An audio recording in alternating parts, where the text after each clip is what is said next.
Brachot habaot, ladies, to all those who are tuning in, whether you're tuning in to Torah Anytime or to our amazing organization, ohelsara.com. I want to welcome you all, and I want to thank you first and foremost for being such staunch supporters and followers of our shiurim.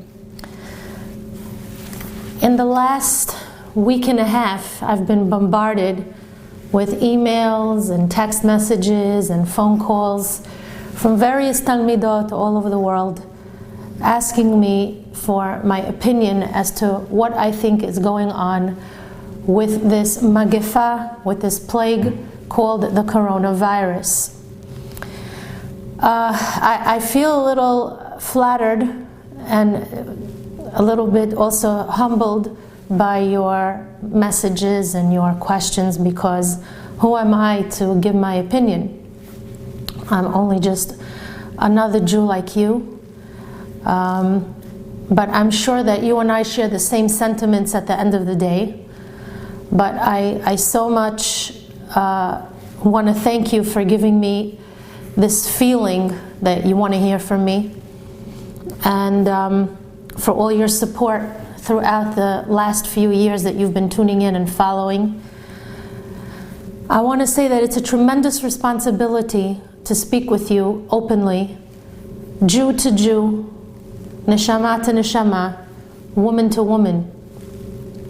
As someone who is giving shiurim now for quite a number of years, there's a sense of responsibility, but also a little fear, because there are many times that you want to say what you have to say, and even more than what you have to say, what you've learned in the Sfarim HaKedoshim, and you just want to give it over.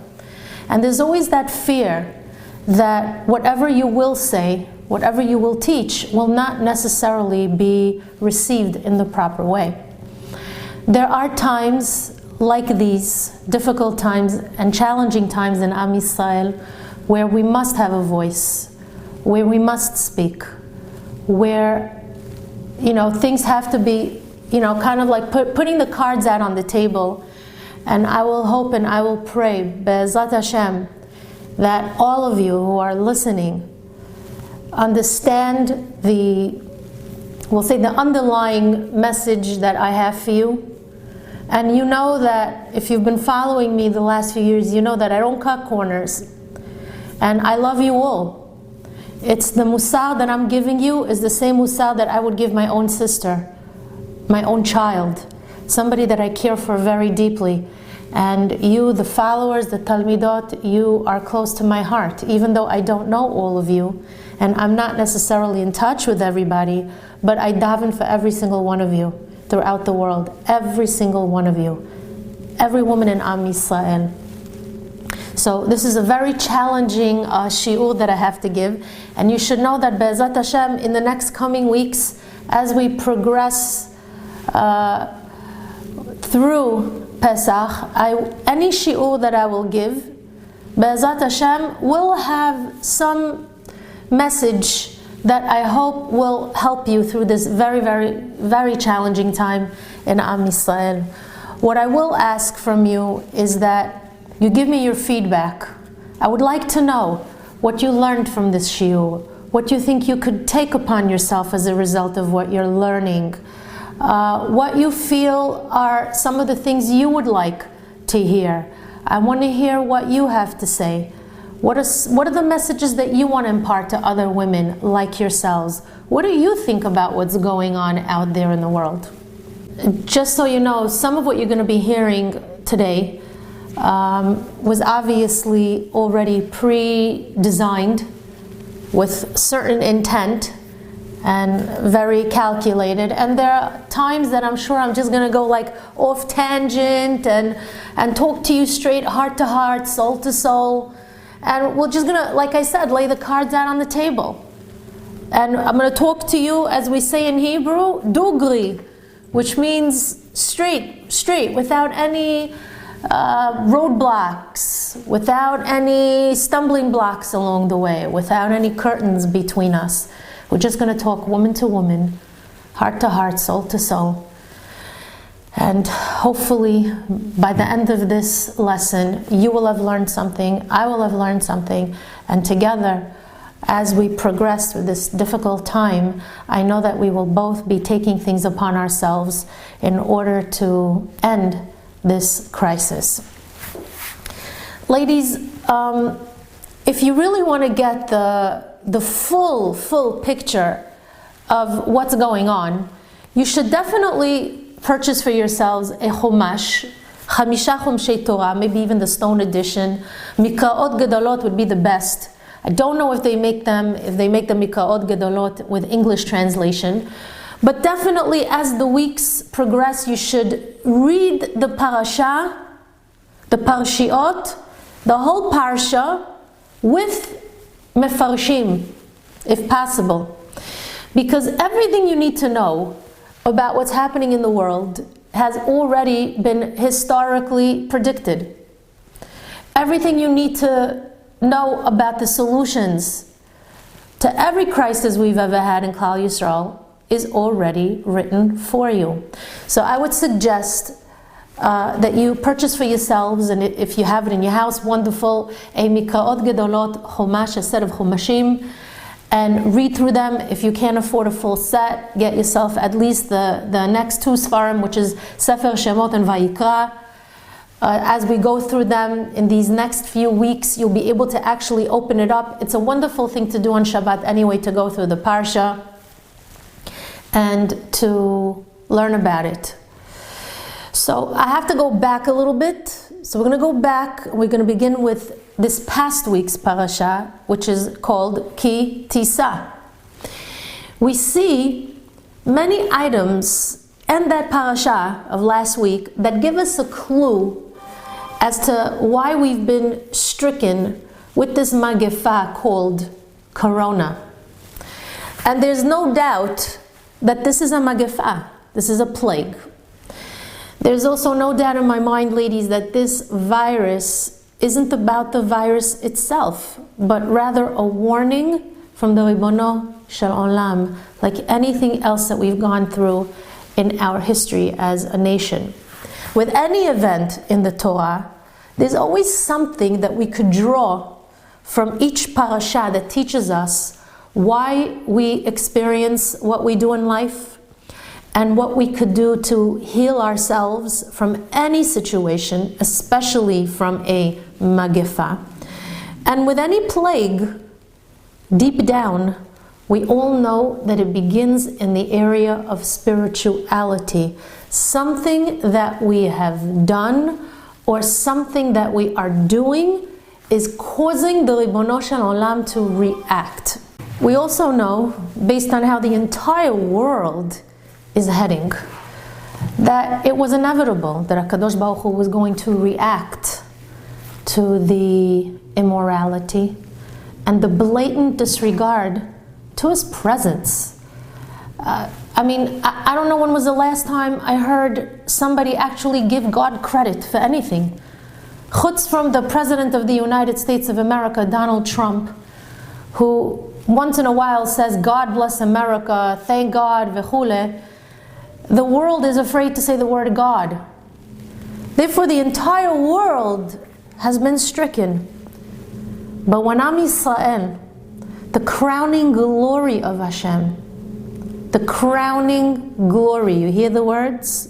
The crowning glory of Hashem, when we contribute to the madness and the craziness and the immorality, and we join the secular world in its path of descent, then we too become infected and affected. Chachamim have always told us that whenever tragedy strikes in any part of the world, it's a sign to the Jewish people that we have to do teshuvah, we have to repent. So let's delve into this past week's parasha and see what lessons we could draw from the psukim that may help us combat this magefa before something worse, chaz v'shalom, plagues us.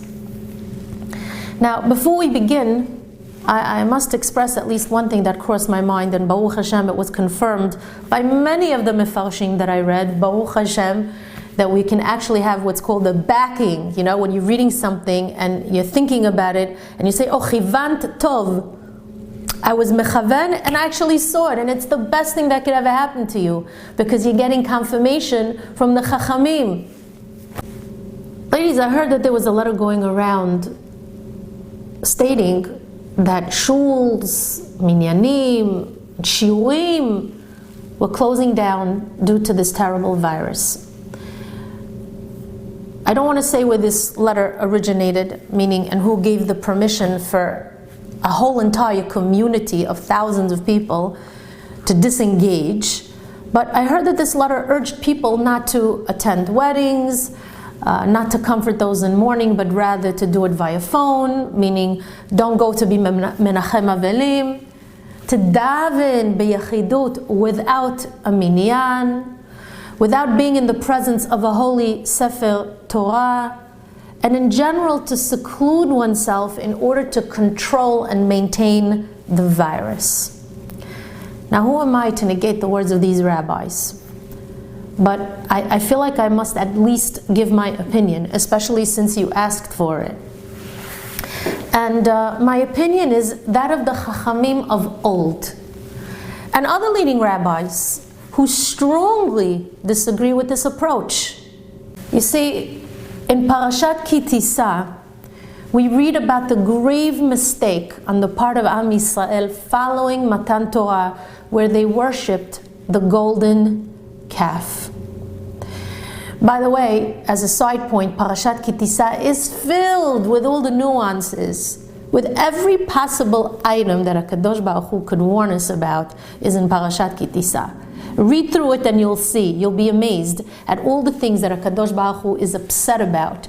But, you know, one of the things that we did, which was a terrible betrayal on the part of Am Yisrael, is that we worshipped the golden calf. We worshipped an Egel HaZahav right after we were freed from Mitzrayim. Right after HaKadosh Baruch Hu created so many miracles for us, took us out, Beyad Chazaka, with a strong arm, Bezoar Netuya, and He provided for us. After we received the Torah on Har Sinai, and we said Na'aseh v'nishma. So we're also told that HaKadosh Baruch Hu at that point commanded Moshe Rabbeinu, alav shalom, to count Bnei Yisrael via a machatzit hashekel. Every person, whether you were rich or poor, you were commanded to bring a machatzit hashekel. Chachamim tell us that there is no one individual who is whole without the other ladies. That's the reason why a machatzit hashekel was asked of every single Jew, whether rich or poor. And it was meant to demonstrate that there is no difference between us. And each of us, whether you're able to or not, is important in the eyes of Hashem. But more than that, we were being taught that as individuals, we are only considered half, machatzit, chetzi, and we are incomplete if we are not with another fellow Jew. Meaning, being a yachid, a singular individual, without another Jew at our side, leaves us incomplete, leaves us unprotected. I'll soon explain why. But what makes our nation great, ladies, is that we stand together and not apart. We're not a nation who isolates themselves from one another. We come together, especially during difficult times, and we've done so throughout the generations. Having said that, the Kli Yakar Alav Shalom, a holy commentary, makes this observation. And he states that when Am Yisrael sinned with the golden calf, when they danced in front of this graven image, and they were happy to do so as they played their instruments, this created an enormous kitrug in Shamayim against them. It angered HaKadosh Baruch Hu so much that it's very difficult for Hashem to forget this terrible betrayal. The Kli Yakar writes that because the nation sinned collectively, they deserved a collective pardon as well. But when a Jew isolates himself, what does he write, the Kli Yakar? Shekol echad levado bifnei atzmo ya'ale zichrono lemala. You know what happens when you isolate yourself? He writes, the Kli Yakar, a person causes his own individual sins to be evoked before HaKadosh Baruch Hu. ותובקר פנקסו בכל זכות וחובה שיש לו. And then his personal life is pretty much opened up. His file cabinet, the file cabinet is opened up, and all his merits, as well as all his sins, are revealed before Shamayim. Now that might be good, that might not be so good. Why? Because the fear is, according to the Kli Yakar, that his sins shouldn't outweigh his merits, because if that's the case, says the Kli Yakar, ובסיבה זו יזכירו לו עוון העגל. As a result, his participation in the sin of the golden calf is going to be remembered, and that might be a detriment to him individually, since לא נמחל כי אל רבים ולא יחידים. The sin of the golden calf was absolved in honor of the masses, but not in honor of the single individual. Which means that HaKadosh Baruch Hu forgave us collectively.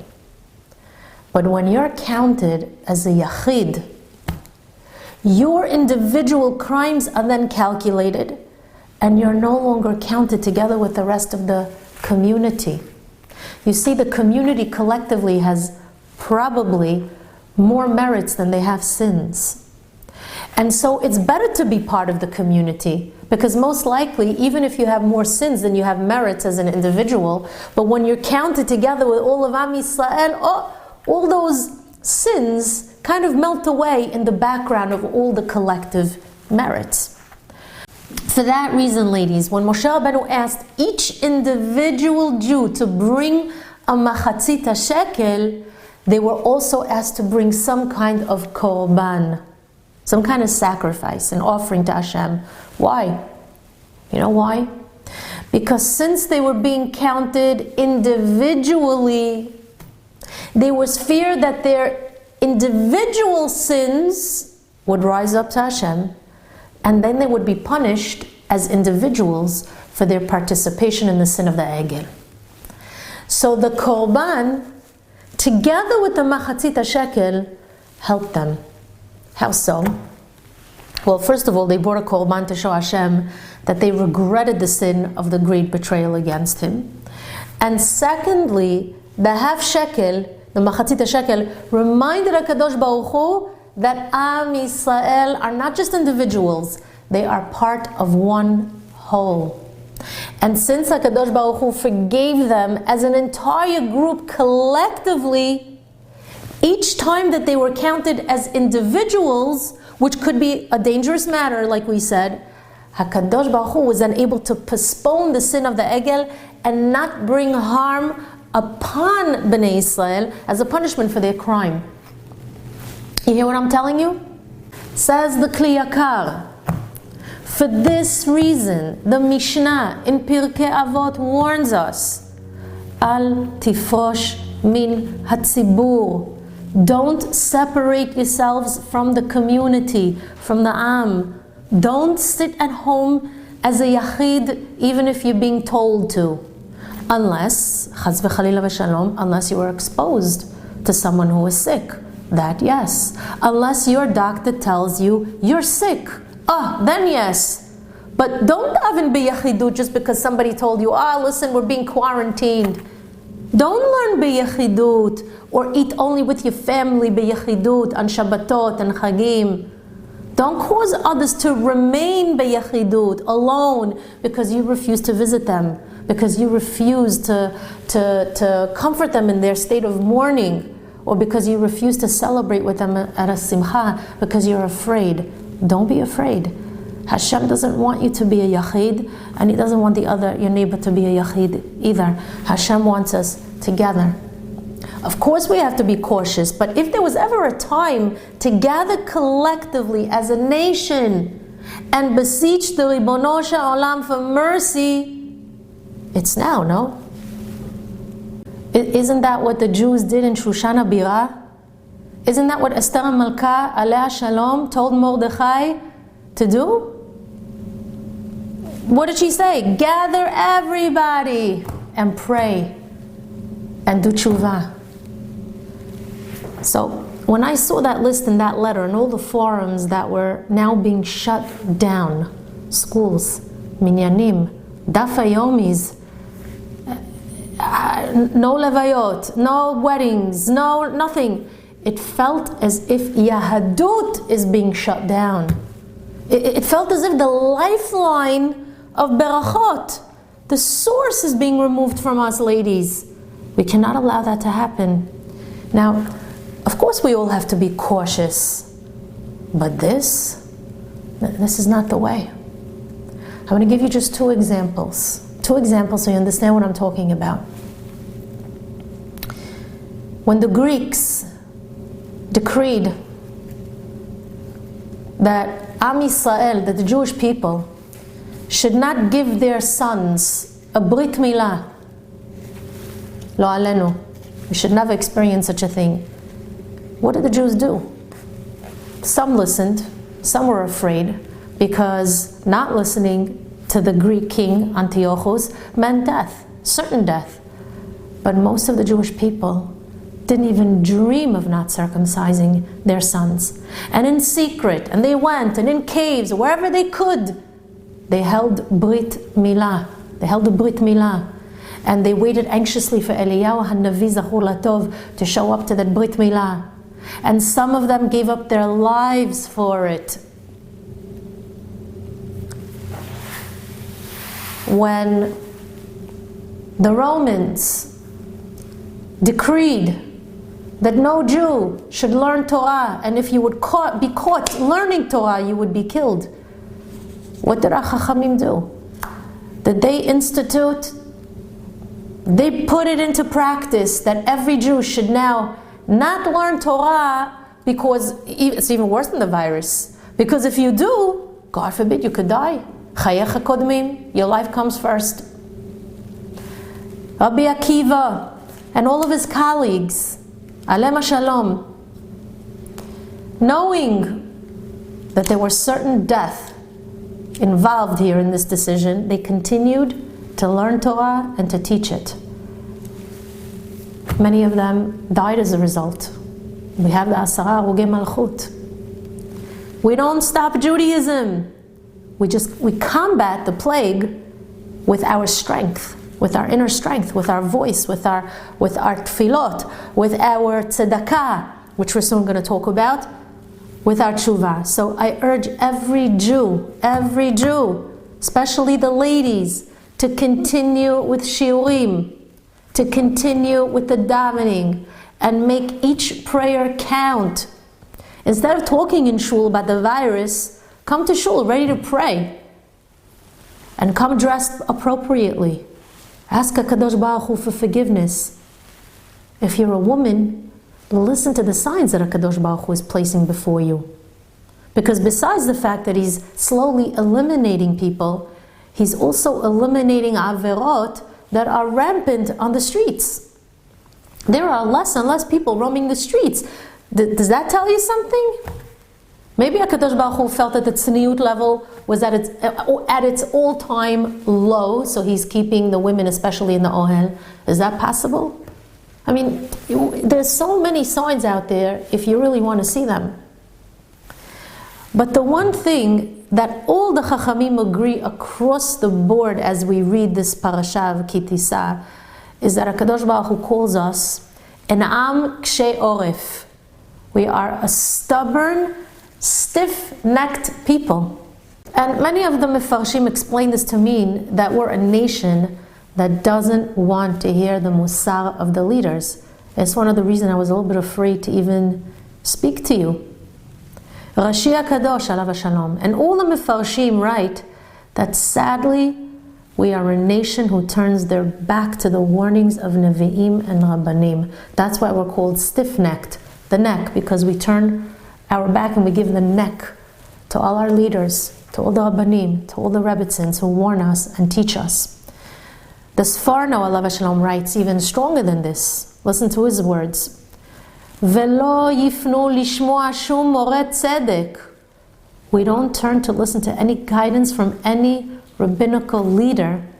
Be'ofen she'en tikva sheyashuvu b'tshuva. This is very strong words. These are strong words. He says, and we do this to the extent that it seems as though there is no hope for us to do tshuva. These are the words of the Sforno, alav shalom. These are not my words. So, I guess my question to you is, you really want to know what to do to stop all these tragedies from occurring? Or does the talk end the moment the words don't sit right with you against the backdrop of the life that you've chosen, that you've adapted? You see, my job as a lecturer is to tell you the facts, as I've always done. Your job as the listener is to decide what you want to do about these facts. So let's go back for a moment to how I began this shiur with the pasuk in the Torah HaKadosha that tells us about each Jew having to give a machatzit hashekel. As a result of this, the Torah guarantees when we give the machatzit hashekel, Velo yeh bahem negef, there will not be a plague among them. The Torah is telling us that there's no need for us to go into a panic, ladies. You see, according to the Gemara, when a person is anxious and fearful, it could be worse than what he's panicking about. The fear alone could kill you, chas v'shalom. Now, how do we know this? How do we know this? Because the Gemara tells us that at some point in history, it was forbidden to wear spiked shoes. Why? Why was there a decree against wearing spiked shoes? Because at that time, the Jews were gathering in caves in order to hide from the enemy. And then whenever somebody passed by on top of that cave, the Jews would hear the footsteps of the people passing by, and they thought, oh my God, it's the enemy. And they all began to panic, and they ran out of the caves, trying to spare their own lives. And as they were running out, they were trampling on each other with their spiked shoes. And as a result, many people were injured, critically injured. And in the end, what they realized was that it wasn't the enemy that was walking on top of the caves. It was just passers-by. So the Rabbanim inform us that the panic hurt us more than the reality of the situation. Now, of course, we have to be cautious. Of course, that's teva, that's the nature of things. But the pasuk tells us, Velo yeh bahem negef. If you do the will of Hashem, not your will, not what you want, if you repent, if you do teshuvah, and you change some of the ways that you've adapted that are not in line with Torah or Halakha, there is nothing to fear, ladies. Nothing to fear. HaKadosh Baruch Hu will protect you.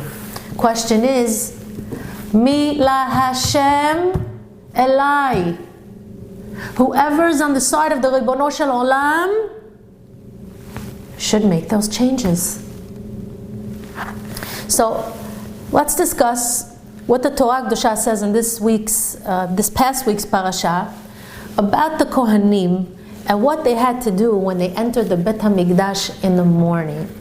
So right now I'm going to give you what I call some practical advice. We're going to learn some technical items, but it's all for a purpose, so try to bear with me. It's going to seem a little boring, but at the end you're going to realize that it's not so boring. The Torah says, Va'asita ki'or. We were commanded to make a sink for ourselves. Talking about the Mishkan. V'natata shama mayim. That to make sure that there was some kind of container that could receive the water.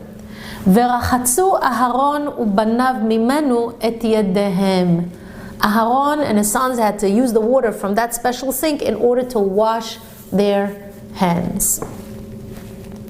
That's a very interesting pasuk. V'rachatzu yedehem, and they will wash their hands. And you know what the result will be if they do that? You're not going to believe what the next pasuk is after that. Velo yamutu, and they will not perish. If that's not a clear sign, I don't know what is. But I want to address the story of the Ketoret. Ladies, what I'm going to share with you today is a piece of advice that's 3,000 years old. So don't always believe what people say when they tell you, you should know that what's going on here is unprecedented. Because if there's anything you've learned from our shiurim especially, is that nothing's unprecedented. Whatever we go through in this generation has already happened before in previous generations, in some way, shape, form, or another. And I wouldn't be surprised if it happened for the same reason that it's happening now, and vice versa. But Shlomo HaMelech tells us, En chadash tachat hashemesh. There's nothing new under the sun. Epidemics, plagues, makot, earthquakes, hurricanes, you name it, they've existed for thousands of years. And the Torah also presented the cures to all the troubles that befall the world and our nation in particular. The solutions are in the Torah HaKadoshah. The solution is in the Nevi'im, in the Ketuvim. You should know that the solutions are very easy to follow and they're spelled out very clearly. Because everybody's asking, what should we do? What should we do? What should we do? I hope you really want to know what to do. So I'm going to tell you what needs to be done. So we're going to start with some, like I said, practical advice, and then we're going to move on to other matters which are more spiritual, more mystical. In this past week's Parshat Tisa, the Torah speaks about the Ketoret. You see, every day in the Bet HaMikdash, there was an incense offering that was brought up where 11 different spices were combined. The Torah doesn't mention all the spices. It only tells us the names of 4 out of the 11 spices. We only know the other 7 because they were revealed to us in the Gemara. But anyhow, they would take a certain measure from each of these 11 spices, and they would then bring them to a special person who knew how to mix and grind the spices properly, which, by the way, was not an easy process. It wasn't easy to do. And one of the purposes of the Ketoret was that it should be used in the service of the Cohen Gadol on Yom HaKippurim when he entered the Kodesh HaKodashim. Now, usually the Ketoret was brought up every day, but it was brought outside the courtyard. On Yom HaKippurim, which was a special and holy day, they brought up the Ketoret in the Kodesh HaKodashim, in the Holy of Holies. And the Torah tells us that when the Kohen Gadol did his avodah of the Ketoret in the Kodesh HaKodashim, in the Holy of Holies, the room had to be filled with smoke. Why is for mystical reasons, but just for us today, there was a special spice that when they added it to the 11 main ingredients, it created a smoke that ascended straight up to the Shamayim, and it dispersed itself throughout the entire room. And that ingredient was called Ma'ale Ashan, which means it caused the smoke to rise up. Incidentally, the Sfaradim recite the Ketoret, the Pitoma Ketoret, 3 times a day. And when we do, we read the list of the spices which include, I'm just going to tell you now so you have this information, Hatsuri, which is a sap that comes out from the balsam tree, Tziporen, which is a spice that actually comes from the bottom of the ocean, Chelbena, which is a spice that doesn't really have the best smell in the world. And the Torah tells us that these spices, together with the Lebonah spice, they had to have a measurement of 70 parts each. Then we have the Mor spice, which I think is translated in English as musk. Then we had the Kitsiya spice. There's Shibolet Nerd. There was Karkom, which is the saffron spice. There was the Kosht Kelufa, and there was Cinnamon, which isn't necessarily cinnamon. The Rambam actually says that it's a fragrant spice that comes from India. And then there were a few other items that were added, which we'll go over soon. But anyhow, they would take these 11 spices and give it to that expert who would work hard to make sure that all the parts were equally grounded and mixed. And when it was being processed, they would say the following words as they were grinding and processing. It would say, Hadek hetev, hetev hadek, which means grind finally, finally grind, finally as in very fine. Why would they recite these words? Ladies, the Gemara reveals to us something amazing. We're told that sounds bring out the wonderful aroma of the besamim, of the spices. Some people talk to their plants, so you know what I'm referring to. But the Gemara is telling us that the sounds of these words, hadek hetev, hetev hadek, helped bring out a nice aroma from the ketoret.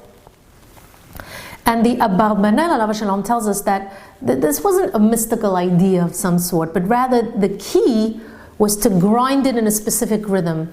You know, when you're in rhythm, when the spices were ground in a special rhythm, along the same pattern, they were grounded up more evenly.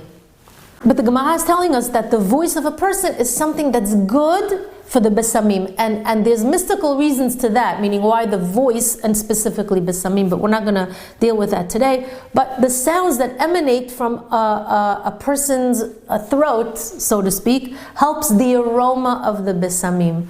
Whereas, for example, when they prepared the wine for the mizbeach, the Gemara tells us the opposite. The Gemara says, En hakol yafeh layayin. In order for wine to come out good, silence is needed. If you've ever been to a winery, you'll notice that everybody's whispering over there because they don't want to disturb the wine. So when it comes to yayin, silence is the key. But when it comes to the besamim, the Gemara says, Hakol yafeh la besamim. Sounds are better for its enhancement, just so you know. Anyway, after they would grind the spices correctly every single day, the Cohen would take one measure and then he would split it in half. Half of it was sprinkled on the mizbeach in the morning and the other half was used in the evening. On Yom Kippur, however, there was a special process that took place. If there was any leftover ketoret on Erev Yom Kippurim, they would take that ketoret, that spice that was already ground, and they would grind the spices again. Why? Because the ketoret that's used on Yom Kippurim has to be daka min hadaka, which means it has to be extra finely ground.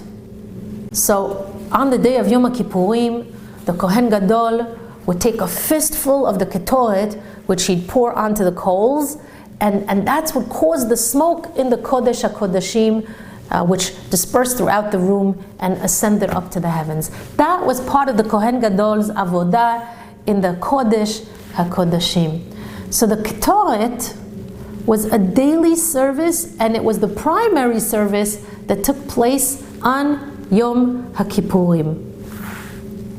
But the Ketoret contained other items, ladies. These items are actually mentioned in our Siddur. One of the items was Borit Karshina. Borit was a type of soap, and Karshina might very well be the place that it came from.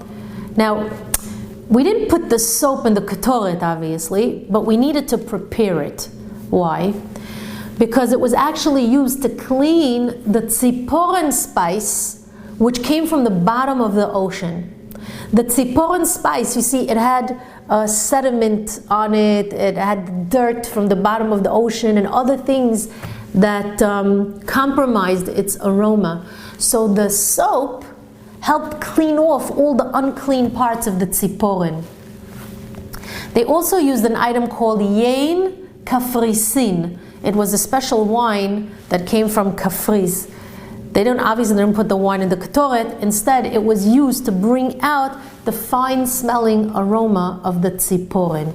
So it seems that the tziporon was a very stubborn spice, so they had to enhance it with other items. So, ladies, there's a lot more to discuss concerning the details of the ketoret, but I think I covered the basics. So, I want to discuss the story of the ketoret, which took place during the times of Moshe Rabbeinu. The Midrash tells us that when Moshe Rabbeinu went up to the Shamayim to retrieve the Torah and bring it back down to this world, the Malachim protested. Now, I don't blame them. Why would they want the Torah here on earth? So what did the Malachim tell Hashem?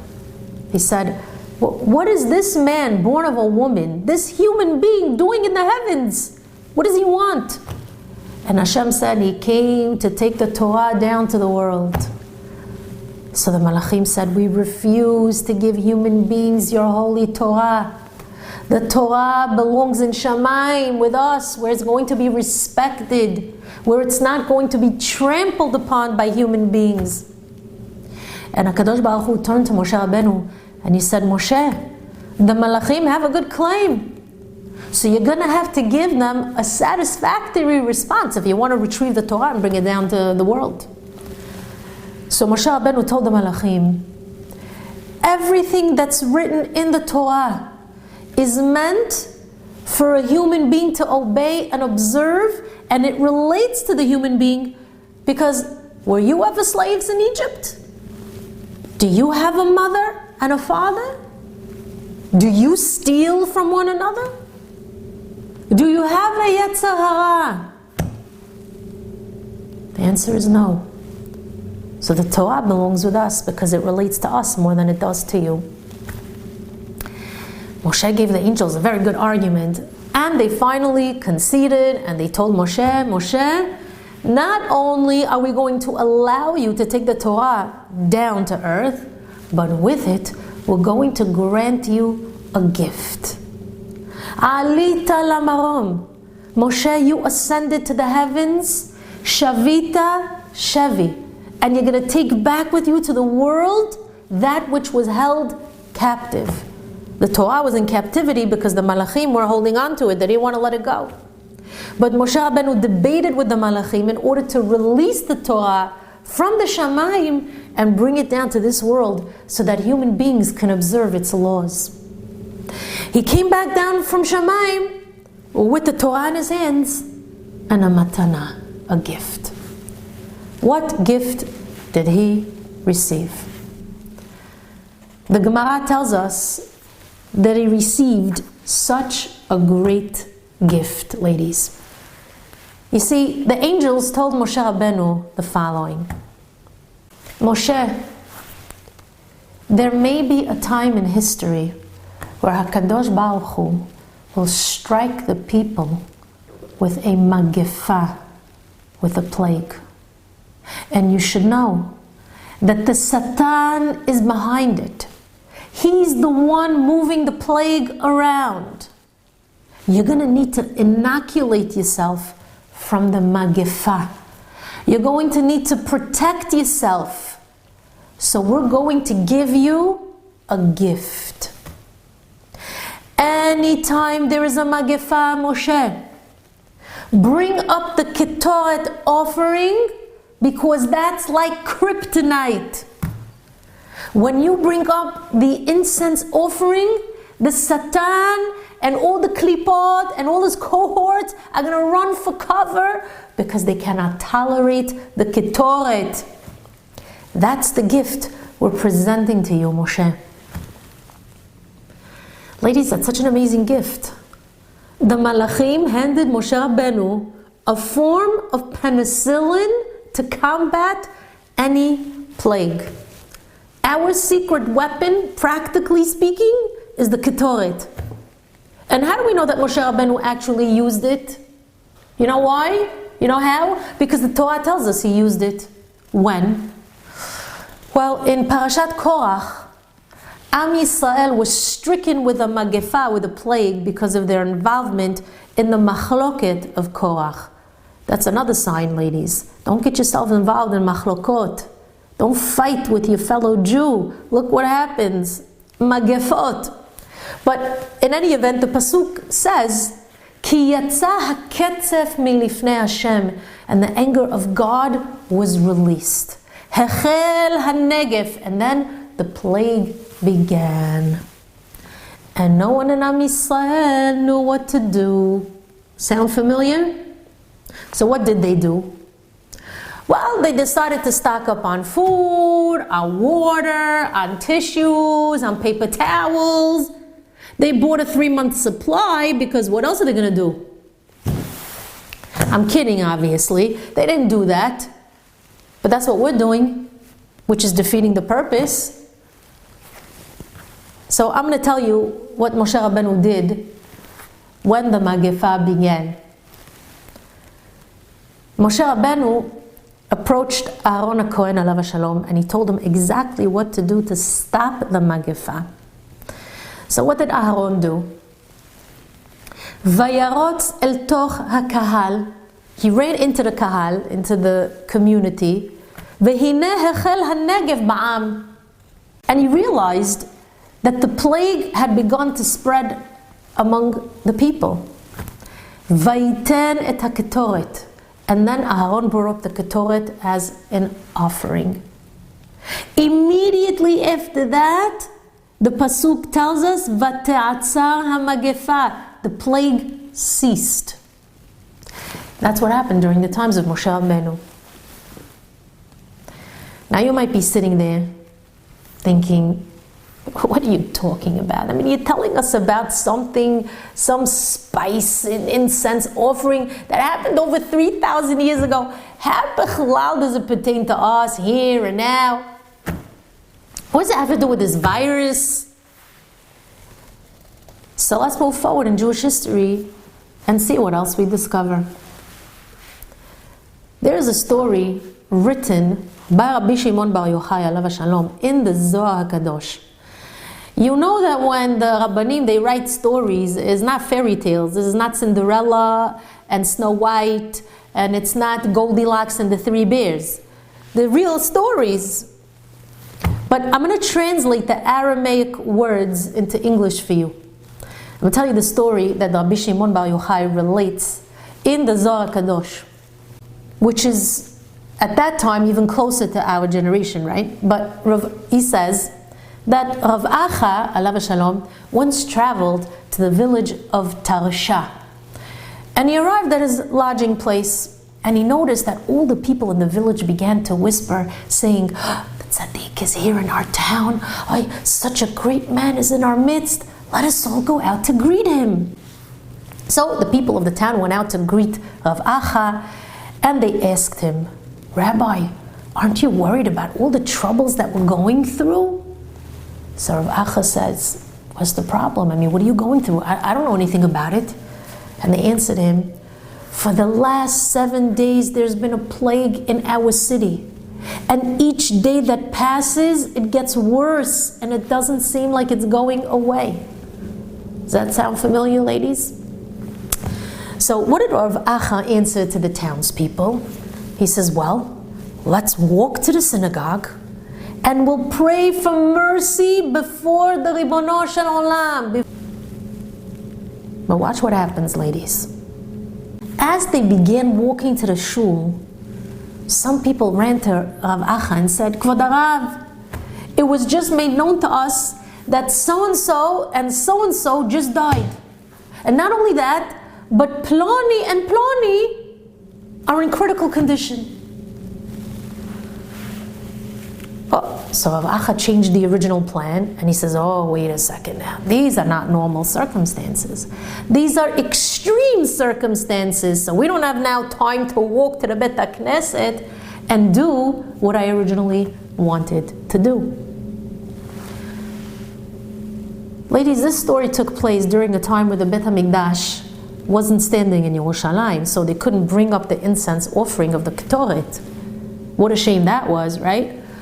But that didn't stop Rav Acha. He was determined. What did he do? He told the townspeople like this. He said, bring me 40 men that you consider to be upstanding and righteous people. We're going to divide the 40 men into groups of 10. Asara, asara. So we're going to have 4 different groups. And you should count me in as one of the 40 men. We're going to take each group of 10 tzaddikim and place them in 4 corners of the city. And then Rav Acha says, wait a second, what am I doing? Hashem gave Moshe Rabbeinu the secret behind the incense offering. Well, so let's use that. So he says, so the 4 groups, ladies, were divided and spread out amid the 4 corners of the city, and they began to read the Ketoret portion of the Torah. But you know what we call that? We call it lip service. See, when the Bet HaMikdash stood, lip service wasn't enough.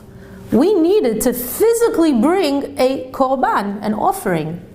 However, the Rabbanim promised us that if there would ever be a time where the Bet HaMikdash was not standing and we would not be able to bring up korbanot of any kind, what do they tell us? Uneshal maparim sefatenu. Our tefillot will be like a korban to Hashem. Our tefillot will rise up to the Ribono Shel Olam as if it's like a korban. By reading certain portions of the korbanot, it's as if we brought up a sacrifice. So after they read the portion of the Ketoret in this city, Rav Acha told the people the following. He says, oh, Baruch Hashem, I think it worked. So after they read the portion of the Ketoret, Rav Acha told the people, Baruch Hashem, I think it worked.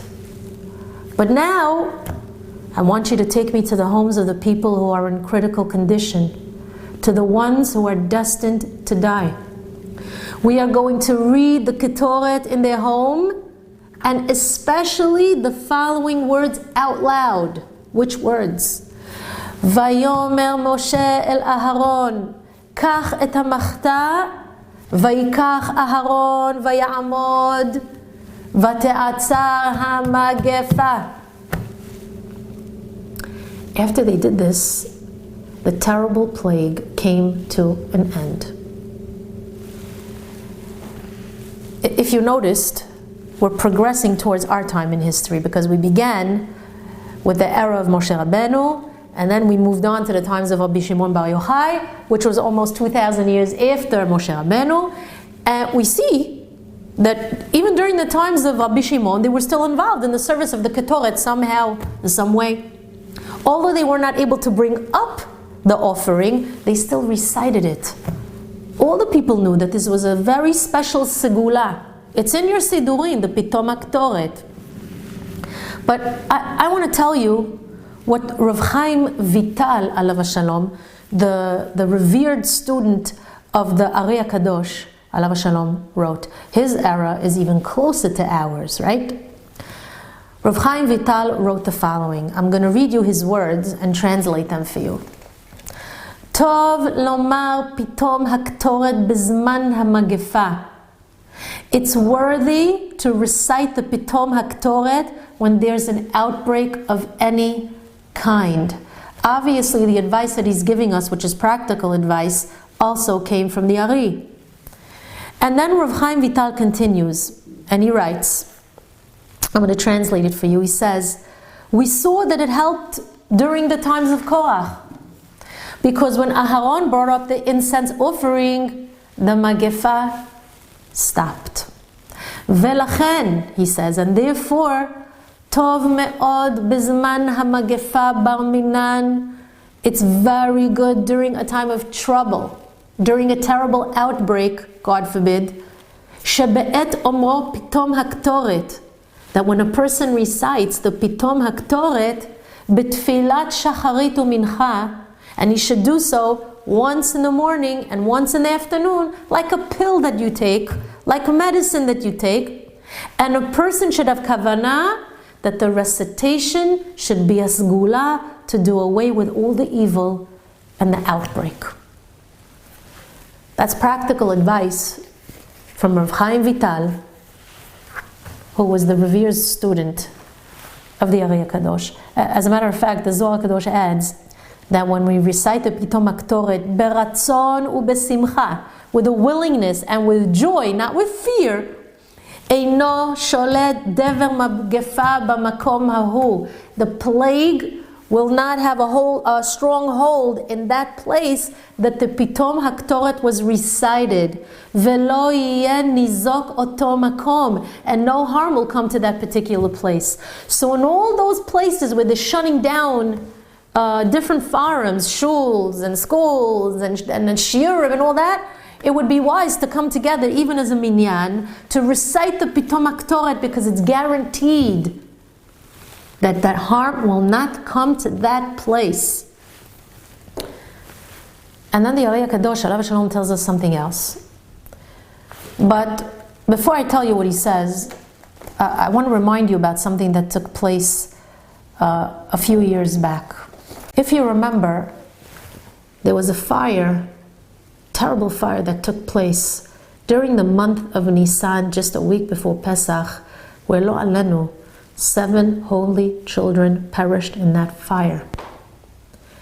At first, everybody was shaken up about it.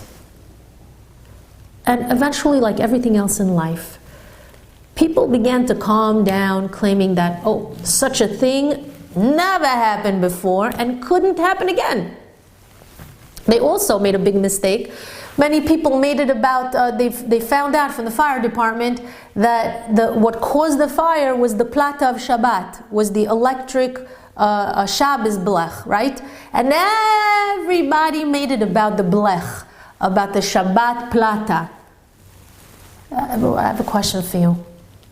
When 7 tinokot shel bet rabban, 7 holy innocent children are taken in one shot in a fire on Shabbat, it's because of the plata?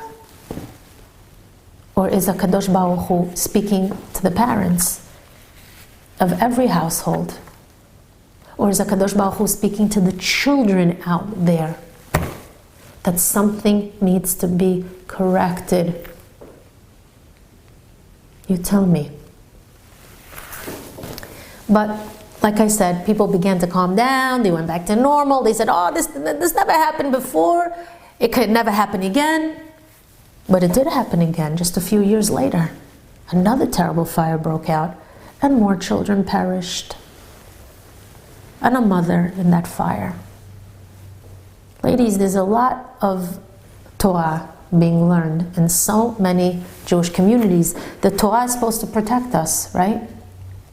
But you should know that there are very few people who are learning Torah from midnight until 6 a.m. because even the biggest tzaddikim have to get a little bit of sleep at some point during the night.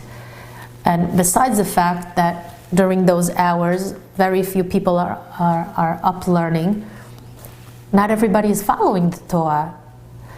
When people ask me, sometimes I bump into people who are not Shomrei Torah or mitzvot, and they said, "Oh, ma kara, the Torah is supposed to protect us."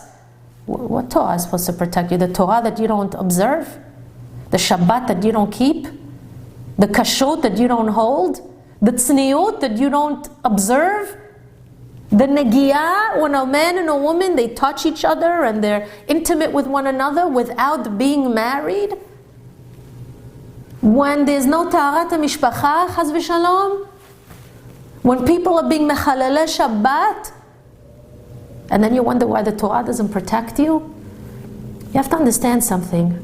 In order for the Torah to protect you, you have to protect it as well. But getting back to what I wanted to say, sorry for the strong musar, you know me, I'm Moroccan, what can I do? We'll talk about the fact that Torah learning doesn't necessarily take place in mass numbers from a given hour to a given hour. And therefore there are times that we are left unprotected. So the Ari HaKadosh writes that the best time for this gula of the Pitom HaKtoret to be recited is when? Really, any time of the day is good, especially the 2 times a day that we spoke about. But I want to read you his words translated into English, what the Ari writes. He says, When a person is awake in the middle of the night, because either he wants to learn Torah, or in the case of a woman, she's still up because she's cooking or cleaning, after he recites Tikkun Chatzot, he should recite the Pitom HaKtoret with great kavanah. Because this is the most auspicious time for the Sgula to work. But especially, listen to the words of the Ari, especially if 10 men who are Yarei Shamayim come together to recite it. So, ladies, this is just something practical that can be done in order to protect us. It's called tefillah. Tefillah is like a korban. Tefillah is your heart opening up, extending itself upwards towards your Creator. It's the communication with you and Hashem. Some of us have stopped communicating with the Ribono Shel Olam. Not only that, but communication works both ways, meaning communicating doesn't just mean that you're the talker, you also have to be the listener. So when the Ribono Shel Olam is trying to communicate with you, the question is, are you a good listener? Are you listening to his messages? Or is the only one who's listening is the Ribono Shel Olam, where every time you speak and you want and you need, he has to listen to you, and God forbid that he shouldn't listen, but it works both ways, communication. So tefillah is your way of extending yourself towards the Ribono Shel Olam and opening up the lines of discussion, opening up the lines of communication. The Ribono Shel Olam wants to hear from you. And maybe he even wants to hear from you in an unselfish way. It's not just about what you need and what you want and what you desire and what you wish. Maybe pray for somebody else too. Maybe pray for the Ribono Shel Olam. It's not easy for the Creator who created this beautiful world, who created it with certain intentions in mind, to see it being destroyed, falling apart at the seams, because people have forgotten him, because people have decided that there is no Creator. Let me do whatever I want. Let me do whatever I want. Maybe just a tefillah, a little tefillah to the Ribono Shel Olam, that you understand him a little, that you believe in him. Maybe a little tefillah to him that you feel his sadness, that you know what he's going through as a father, because you're also a parent. And if you're not a parent, you're a child. So you should know what the Ribono Shel Olam feels like as he looks down upon his children and sees that either his children are wandering away, or they're not going on the path that he would like them to go on, or God forbid, even worse, that they're betraying him. So I gave you a little bit of practical advice. And of course about the Pitom HaKtoret. And the Zohar Kadosh tells us, by the way, ladies, that when it's done correctly, eventually the plague will dissipate. However, and it's a big however, because everyone's now going to run to the Siddur, and you're going to open up the Pitom HaKtoret, and you're going to recite it Yom, right? Boker va'erev. Or some of you are even going to be extra machmirim and wait till midnight and recite it in the middle of the night. So I want to go back to the story that we learned about the Rav Acha, because you would think that there was a great success in what he did. But sadly, it was not a complete success. Why? Ladies, the people of that town heard a bat kol telling the Sitra Achra, listen to this, telling the other side, the dark side, Darth Vader. You know, I always call the dark side like Darth Vader. That bat kol was saying, Sitra, Sitra, move away from here, go away, because they know how to be rid of you. They read the Pitom HaKtoret, and therefore you have no hold over them. Oh, sounds great, no? Seems like it worked. But suddenly, the people noticed that Rav Acha became weak after this entire process, and he just collapsed from exhaustion. He fell asleep. And while he was sleeping, he had a dream. In his dream, he heard a heavenly voice saying, Rav Acha, when you told the people to recite the Pitom HaKtoret, you forgot to add one more ingredient, which is the most important ingredient. You forgot to tell the people to do teshuvah.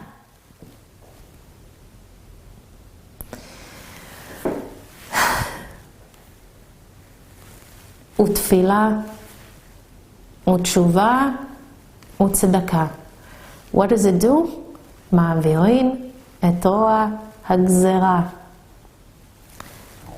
I gave you one piece of practical advice, tefillah, recite the Pitom HaKtoret, morning and evening, if you can, before mincha, or during the time of mincha. Tshuva, we're going to talk about that soon. And tzedakah. Tzedakah tatzil mimavet. Tshuva tatzil. Tefillah יכולה גם להציל. Could also save the day. And all three together, oh, it's a bomb, it's a bomb. I mean, you can't get any better than that. So, and of course, we always say, Oel Sarah is looking for your tzedakah, also looking for your tefillot and tshuva. Pesach is coming. So many people, especially the divorced ladies and almanot and families, that they don't know what's going to be from day to day.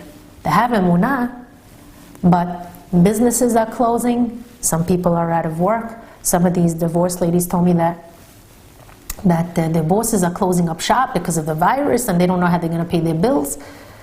And I'm asking you, tefillah, I gave you the source for that and what to do. Tshuva, we're going to talk about soon what you need to do. And I'm sure some of you already know.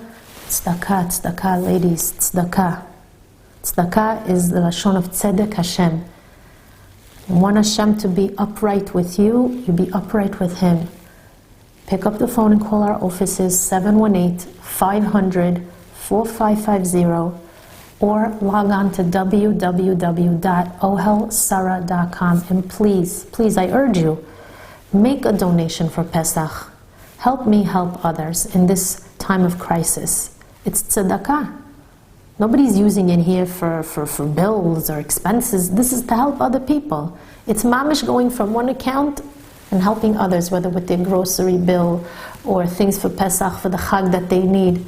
I urge you, pick up the phone, call me, or send in your donation and designate.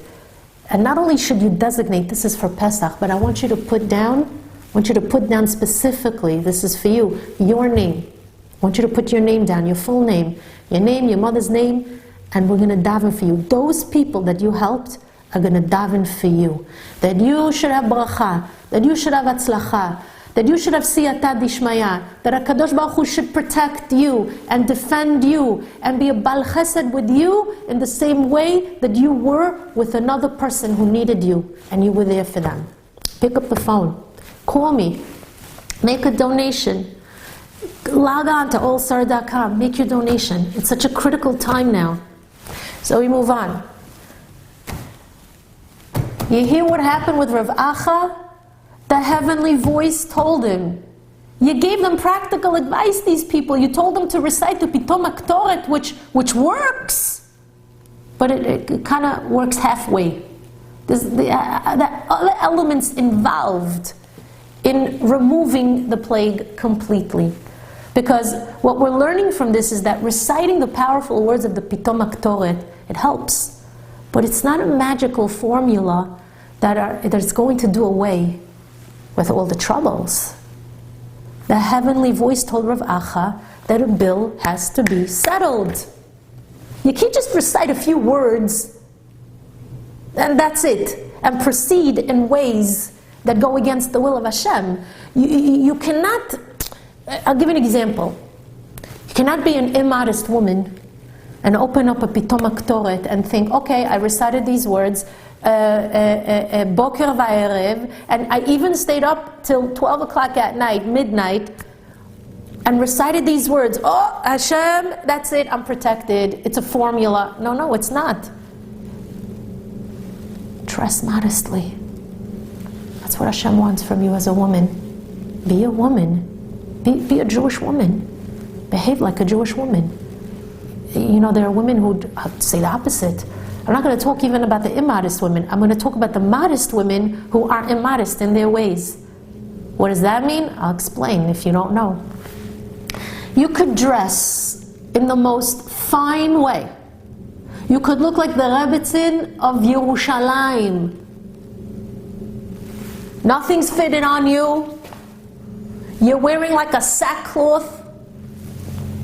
Your hair's covered with 2-3 different layers. Not a stitch of makeup. You don't have any nail polish on your nails. By the way, one of these days we're going to talk about why you shouldn't wear nail polish. And when you hear this, and why you have to cut your nails, you're not going to believe the secrets behind not putting nail polish. It's not for today, but believe me, I could talk for hours about the things that we have to take upon ourselves. But I know they don't want to sit here listening for 3-4 hours, but we could. You could look like the Rebbetzin of Yerushalayim, and everybody's admiring your tzniut. But then you open your mouth, and the words, the lashon hara, the rechilut that comes out of your mouth, the way you look down on other people when you open your mouth and you say, oh, she, the way you hold yourself high and mighty when you speak and others feel like a zero next to you. So you may be dressed modestly, but you're not behaving modestly. Meaning the way you dress is meant to create humility in you. It's meant to make you an anav, a woman who's humble. Humbled before her students, humbled before her husband, and humbled before her husband doesn't mean that you're going to be a shmata. It doesn't mean you're going to be his shivcha now, his servant. No, it just means that you react to situations with humility. And if a person would react more with humility, which is part of tzniut, his life would turn out a little bit more differently. The circumstances would change. So we have both spectrums, ladies. We have those who are religious and they're dressed very modestly, but they're not necessarily behaving in ways that they should. They're not necessarily being the examples of a true benot melech. And then you have the ones who are immodest and they need to shape up. But we see that the heavenly voice told Rav Acha, the bill has to be settled. You can't just recite a few words, a magic, a poof, that's it, and go back to the way you were the day before. So what happened? Rav Acha woke up and he beseeched the people of that city to do tshuva. And that helped. It helped. Ladies, the state of Am Yisrael in many areas of our observance is at its all-time low. We have to admit that on every level. We're not allowed to talk badly on Am Yisrael, but we have to reflect and we have to look inside of us, each of us personally, and make the necessary changes. A person has to develop his own relationship with the Ribono Shel Olam. You cannot judge Judaism based on the Jews. Because if you do, like Rav Yagen says, Rav Yosef Yagen, Shalita, from Muncie, you can't judge lo ladun et hayadut lefi hadatim. If you're going to do it, he says, you're never going to have a personal relationship with the Ribono Shel Olam. You cannot look at your fellow Jew as an example of something that you have to do, because sometimes your fellow Jew isn't behaving properly. So it's a good excuse to look at your fellow neighbor and say, look what they're doing, I'm not gonna observe. Ma kesher, what's the connection? You have to. You have an obligation. You need to develop your own personal relationship with the Ribono Shel Olam. What I'm trying to tell you, ladies, is that people are watching you. You're supposed to be an example of a Bat Melech. You're supposed to be an example to those who are watching, whether they're Jewish or not Jewish, of what it means to be part of a Mamlechet Kohanim V'Goy Kadosh. And we all know it. We feel it. We feel that our nation is lacking. We keep going down. With all the great things that we're doing, and we're amazing people. But with all the things that are great about us, we have our weaknesses, and those are the things that we need to work on. So, don't you think if there was ever a time to come together as a people, to settle the bill and do tshuva, it's now? You don't think it's time to revamp and clean up shop? Look at Dosh Baruch Hu is doing this from Purim on. It's time to clean up. Pesach is coming. Clean up, because you don't know what's waiting for us, Pesach. Maybe it's going to be the Geulah, and we need to be prepared for that. So, I want to tell you that Rav Chaim Palagi, Alav Shalom, who was a very big Talmid Chacham, he lived in Izmir. And concerning this past week's parasha, Rav Chaim wrote over 50 pages about a crisis that took place in Izmir. And he wrote that any person shivered, Haro'et Ma'aseh Hashem. Like whoever saw, how could you not see the hand of God and shiver? And not shiver. How could you see it? How could you see it with your own eyes and not react to it? And he wrote that anyone who saw the hand of God realized, Ki norahu, Hashem's hand, it's awesome, it's mighty. And then he goes on to speak about the terrible earthquake that struck the city of Izmir. And he tells us how it took place on the 7th day of Pesach, and how everybody was just shaking from the pachad.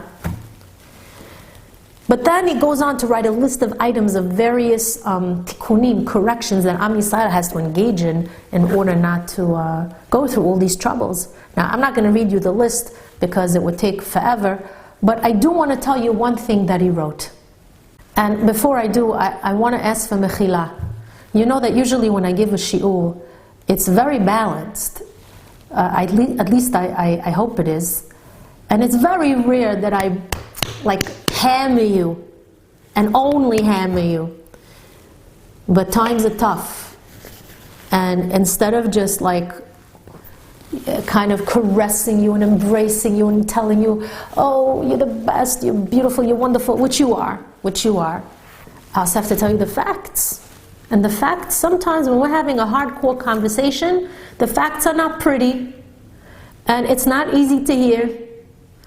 And it's almost like a doctor, the doctor comes and he says, look, I've got not the greatest news in the world, but I have solutions. So first you got to listen to what the doctor says, which is the problem, and then what we're going to do to fix it. But certainly you're not going to yell at the doctor and make him feel badly for telling you what the issue is, right?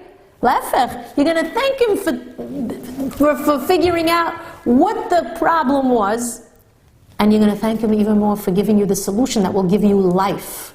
We'll talk about that soon also. But listen to what Rav Chaim Palagi writes. V'nachon libam batuach ba'Hashem. Once you've recited the Pitom Aktoret, he writes, and here's the key, once you've done tshuva, and given your tzedakah, and prayed, and corrected your ways, you should have bitachon in Hashem. Ki lo te'uneh hara'ah. Here's the good part of the speech, because Hashem is going to protect you from harm if you've covered all your bases. Ki tshuva u'ma'asim tovim. The best protection for yourself in these times is to do tshuva, and give tzedakah, like I told you, tzedakah tatzil mimavet, and to engage in good deeds, ladies. But if you're paralyzed, if you're isolated, if the only thing you think that you have to do is stock up on groceries, how are you going to do tshuva?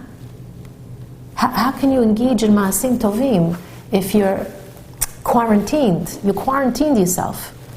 You isolated yourself. Parasht min hatzibur.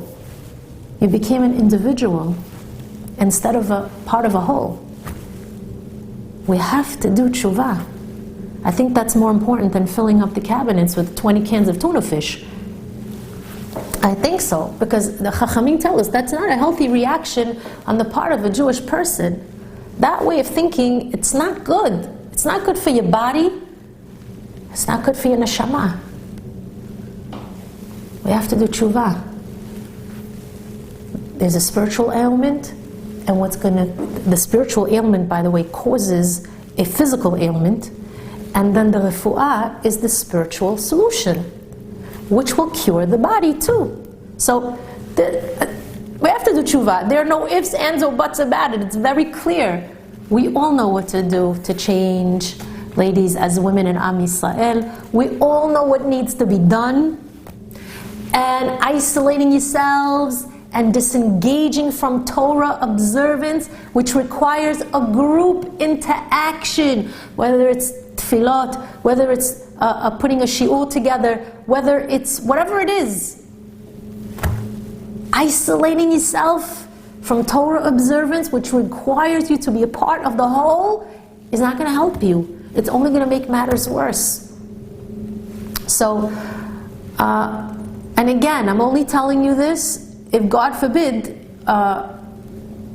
obviously, if you've been exposed, and I say it again, if you've been exposed to someone who was sick, or the doctor has a chashash, has a suspicion that you're sick, obviously you have to quarantine yourself. But in general, lo lefached, lo lefached. If you're doing the right things, and you're going about it the right way, by doing tshuva, and giving your tzedakah, and saying your tefillot, and making the necessary changes, but more than anything, having emunah in the Ribono Shel Olam, nothing is going to harm you. So, I want to end this shiur with a message that I'm certain some of you have already received via text or email, and then with some encouraging words. Some of you may have already heard this, but it's worthwhile to repeat it here. Ladies, in Sefer Mishlei, which was written by the wisest of all men, Shlomo HaMelech Alav Shalom, he writes the following pasuk in Perek Yud Chet, pasuk Yud Dalet. Ruach ish yechalkel machalehu. A man's spirit will sustain his illness. Veruach nechea mi yisa'ena. But a broken spirit, who will bear it? Now, if you look in Sefer Mishlei, in this perek, and you read the Targum Yonatan Alav Shalom, he explains this pasuk to mean the following. Listen to his words. It's in Aramaic, but I'm going to translate them for you. Ruchi de gavre tesovar koronei. Hear that word? Verucha mechitata manatine. What does this mean? Rabbi Yonatan ben Uziel Alav Shalom is explaining to us the meaning of the word machalehu in pasuk Yud Daled. Look at that pasuk, you'll see it. He says that the word machalehu is korone, like the coronavirus. It's a type of sickness, it's a type of illness. He's addressing the plague. Incredible. So what does Rashi HaKadosh Alav Shalom write about it? He writes, the spirit of a man who is a mighty man, meaning when you're strong, your spirit is strong, does not take worry to heart. You shouldn't be worried.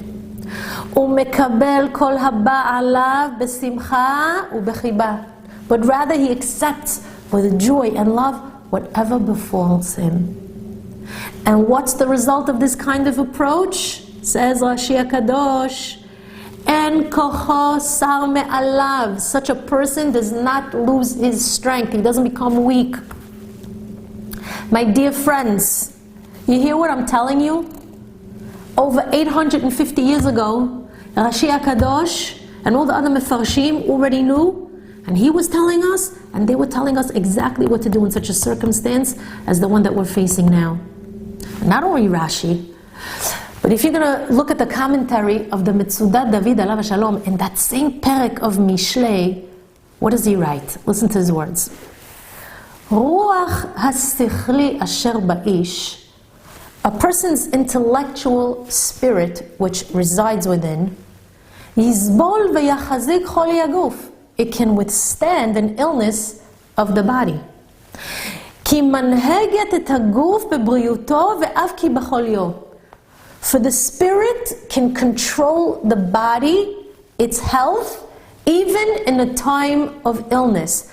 In other words, what they're trying to tell us is that a happy heart and a happy spirit can withstand any sickness and even overcome it. We know many people out there that were diagnosed with even worse machalot, and they overcame it because their spirit was always charged up with happiness and a positive attitude. Aval, he writes the Metzudat David, but כשהרוח עצמה נחאה ושבורה בעצב ויגון. But when the spirit itself is beaten and broken from sadness and from pain, and I'm going to add, and from fear, when you're afraid, what happens? Mi yasa'ena, who will hold her up? Who's going to hold up the spirit? Ki en haguf noseh ota lehachzika. Because the body itself doesn't have the means by which it can carry the spirit and keep her standing.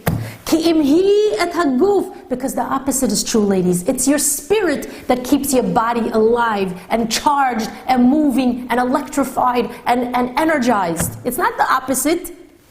Take the spirit out of the body. Take the neshama out of the body. It's a lifeless body. What gives you chayut is your neshama, is your spirit. So you have to keep up your spirits, ladies. You have to be happy. You have to, so I'm going to tell you how to do it.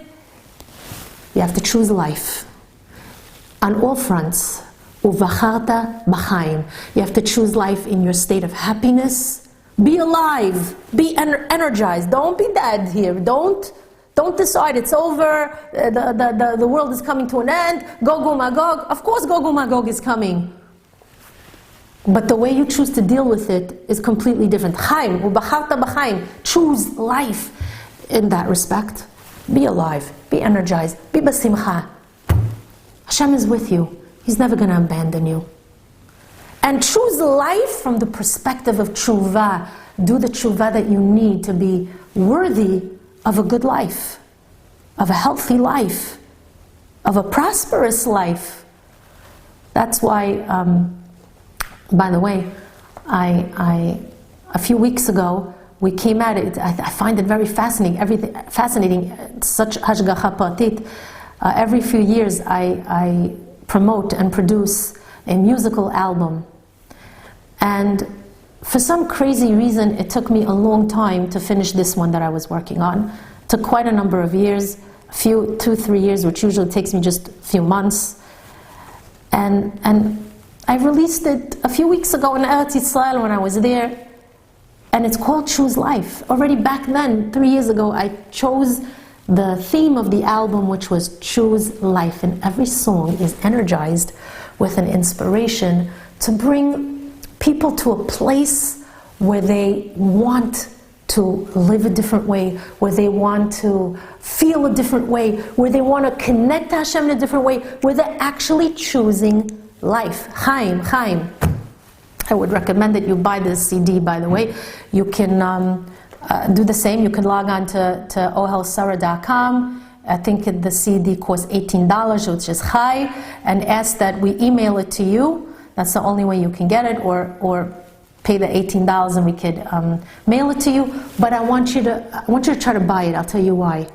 Because there's a song in there that you might be familiar with, but I wrote the English words to it because it was originally all in Hebrew, and it's called Ma'amin Ben Nisim. Originally it was sung by Yaakov Shweki, but I added a little bit of a twist to it with some English words. And I want to tell you what I wrote there. And this is my message to all the ladies out there. Listen very closely to these words. When you're trapped in the dark, and there's fear in your heart, and you feel you just can't go on. You hear these words, ladies? Just look beyond and above and feel all His love. Believe in God and be strong. Through the rain, through the storm, when there's just no holding on, which is what's going on now, don't let go. Hashem's at your side. You know what He's gonna do? He'll pull you out of the dark, put some faith in your heart. Believe in the power of Emunah. You hear these words? I wrote them just for you. And interestingly, it came out, this album, around this time. So buy the album and put it on while you're Pesach cleaning, and put on that song, and put on the song Choose Life, and all the other amazing songs, and give yourself the boost that you need to choose life, to combat the plague, to be happier women. Simcha, simcha, simcha. Be besimcha. The word besimcha, ladies, if you write it out, spell it out, bet, sin, mem, chet, hey. If you reverse some of the letters around, you get the word machshava, which means thoughts. Being besimcha is all in the mind. It's all in how you think. It's all a matter of perspective. Ladies, be besimcha. Hashem is with you. Do what you need to do right now in this time of crisis, besimcha, with a heart, with a feeling of fervor and excitement. To the Ribbono Shel Olam, say, Hashem, I am now going to change what I need to change, not ma'atzvut, not out of fear, and also not out of what I'm being forced to. I have no other choice. I want to live. No. I'm doing it with a simcha because I know that that's what I have to do, and I'm happy to do it. Hashem, I'm so happy to be on your side, to be with you. And I know that if I'm standing next to you, Hashem, if I am holding your hand, you're not going to let me go. Now, I want you to notice something fascinating, because I went off tangent like I said I would, about Mishle, Sefer Mishle, Perek Yud Chet, Pasuk Yud Dalet, something fascinating which should answer your question about what to do. Besides giving the tzedakah and logging onto allstar.com and buying the album, ladies, Sefer Mishle, Perek Yud Chet, Pasuk Yud Dalet. You know what that spells out? Mishle Yachid, Yud Chet, Yud Dalet. Spells out the word Yachid, which means a singular individual. So Shlomo HaMelech and the Mefarshim are talking to all those who decided to isolate themselves from their religion and their obligations to the Klal. And we're being told, don't be afraid.